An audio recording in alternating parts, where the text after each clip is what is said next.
Boa noite, investidores. Estamos aqui para mais um fechamento semanal de mercado. Hoje, quinta-feira, dia 30 de abril. Meu colega João Meneghelli para a gente passar pelas principais notícias da semana.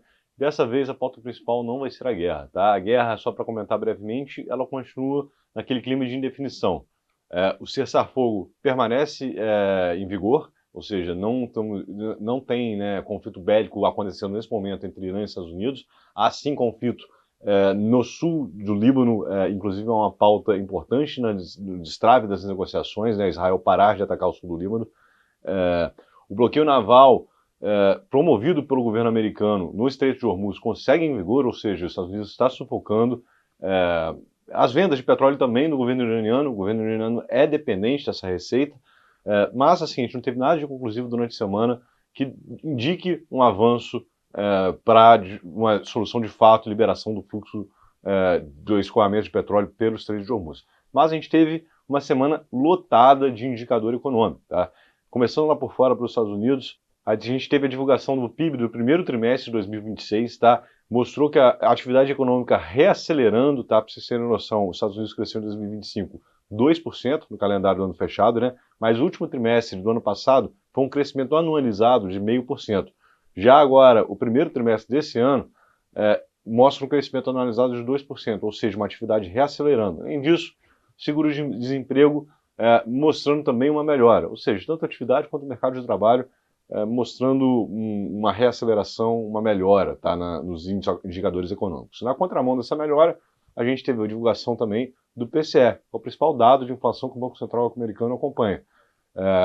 E o PCE ele subiu 0,7% no mês de março, primeiro mês da guerra, saindo de 2,8% para 3,5%, com a inflação que para parâmetros americanos é extremamente elevada. Isso tudo desencadeia, todos os fatores são importantes justamente porque a gente teve essa semana super quarta, decisão de juros no mundo inteiro. Vamos focar aqui nos Estados Unidos e no Brasil. Era amplamente esperado que a decisão dos Estados Unidos fosse uma manutenção de juros. Isso não surpreendeu ninguém, inclusive a votação foi praticamente unânime a favor da manutenção. A gente teve um dissidente votando por um corte de 0,25, esse dissidente é exatamente o votante indicado pelo presidente Trump, que é bastante focal aqui na queda de juros. Agora, o comunicado em si veio confuso, tá? Por quê? Ele veio reconhecendo uma série de pioras em relação à perspectiva inflacionária, né? Tanto a inflação corrente está muito alta, quanto há sim a preocupação com a propagação desse conflito, a incerteza dele, que já dura 2 meses.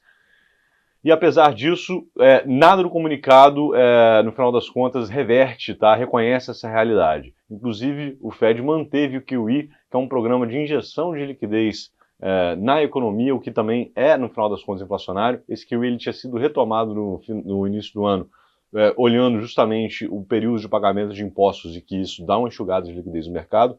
Esse período já passou e ainda assim eles mantiveram o QE diante desse cenário. Isso foi meio esquisito, mostra um Banco Central meio tipo titubeante. Tá? Além disso, o Jerome Powell, que foi a última reunião dele como presidente do Banco Central, o Kevin Warsh, que é o sucessor dele, será aprovado pelo Senado e vai assumir daqui em diante, ele falou que continuará dentro do Fed. O mandato dele como governor, né, como votante, vai até 2028. Ele falou que ele vai continuar até que o processo judicial que a administração Trump fez contra ele, devido teoricamente, estourar o orçamento na reforma do Banco Central, seja resolvido. Importante ressaltar que essa reforma do Banco Central não tem nada de esquisito nela. O orçamento estourou 8%, foi durante a época da pandemia que a gente teve uma inflação gigante. Então, no final das contas, os Estados Unidos manteve os juros e não foi duro, foi na margem, mais leve do que a situação econômica, a situação inflacionária, principalmente, sugeriria, né? E, João, como é que o mercado lá fora se comportou diante desse cenário?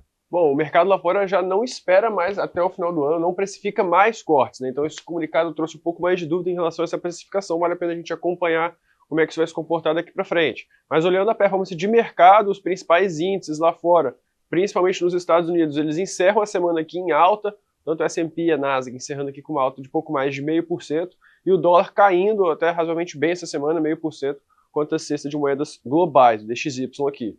A curva de juros operou em todos os vértices com uma leve abertura, mas o que o mercado estava mais aguardando aqui nessa semana era a divulgação, de fato, do resultado de grande parte das Mag 7.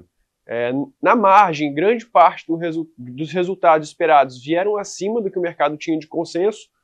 O principal nome dessa semana que o mercado repercutiu positivamente foi Google, encerra aqui a semana com uma alta de pouco mais de 11%, refletindo aqui sim resultados, alguns pontos em relação à inteligência artificial, principalmente no que tange a processamento de dados em nuvem. A Meta, aqui do outro lado, divulgou um resultado positivo também frente ao consenso de mercado, superou as expectativas, mas aumentou ainda mais o seu investimento, o seu CAPEX em inteligência artificial nesse ano. Os analistas já projetam um fluxo de caixa livre negativo esse ano. Isso fez com que a empresa reagisse bem negativamente no pregão de hoje, em específico, e encerra a semana aqui caindo um pouco mais de 10%. Enquanto isso, você trouxe sobre os desdobramentos da guerra. O petróleo segue em uma semana de muita volatilidade também, nessa indefinição do conflito, chegou a bater mais de $110 algumas vezes nessa semana, mas encerra aqui o comportamento dessa semana com uma alta de pouco mais de 5%. Aqui no Brasil também tivemos decisão de juros, né? Pois é.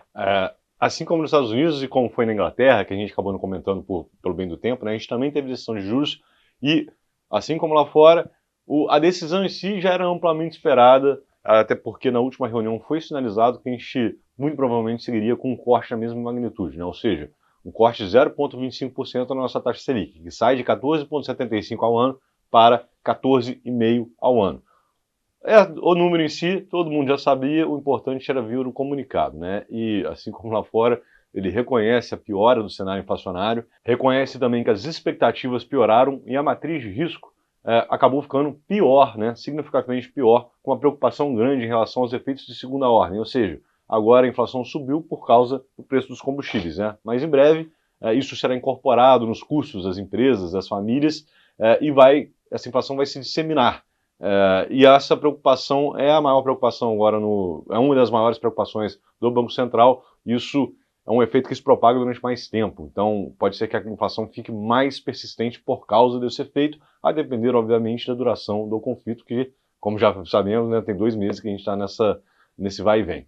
Ainda assim, o Banco Central manteve o comunicado, o direcionamento que ele tinha dado há 45 dias atrás, ou seja, julga que o ajuste, obviamente, a depender da evolução do cenário, o ajuste da maneira como está sendo feito é compatível com o balanço de riscos, ou seja, sinalizando aqui mais cortes de 0,25% para frente. Tá? Aqui no Brasil a gente também teve IPCA 15, né, a prévia inflação no mês de abril, e aí nesse caso a gente já começa a ver também essa questão, essa preocupação com os efeitos de segunda ordem, um número até que veio abaixo do esperado, só que qualitativamente ele veio muito ruim, tá? Ele veio alto porque a expectativa já era muito alta, ele veio abaixo do esperado, mas o principal foi o qualitativo. Mostra que todos os componentes praticamente estão subindo, ou seja, a difusão está alta, ou seja, a inflação não está concentrada mais no combustível, já começou a chegar no restante da economia. E isso alimenta essa matriz de risco aqui, esse medo em relação à trajetória futura da inflação.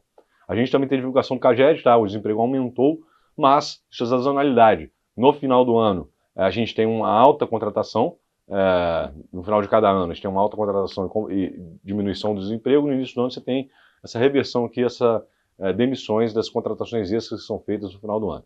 Essa sazonalidade deve acabar e a partir de agora o desemprego deve retomar a cair, tá?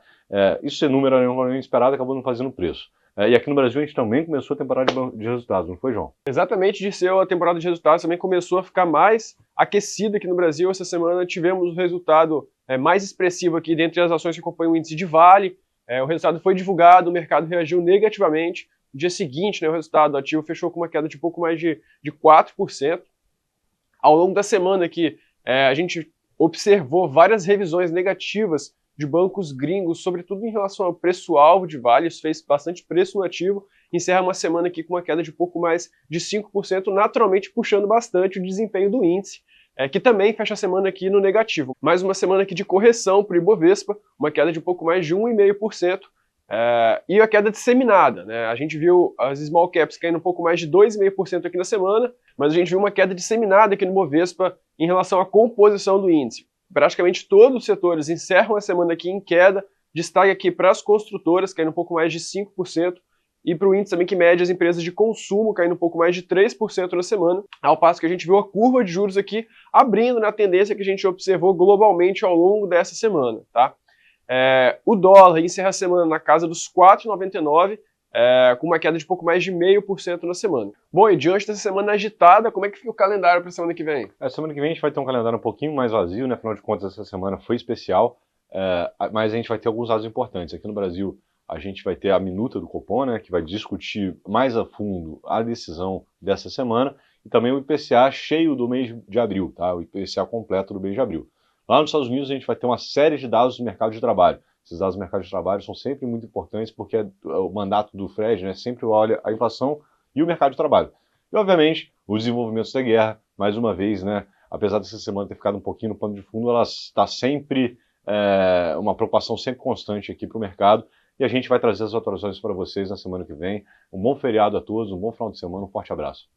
Obrigado, investidores, e até semana que vem.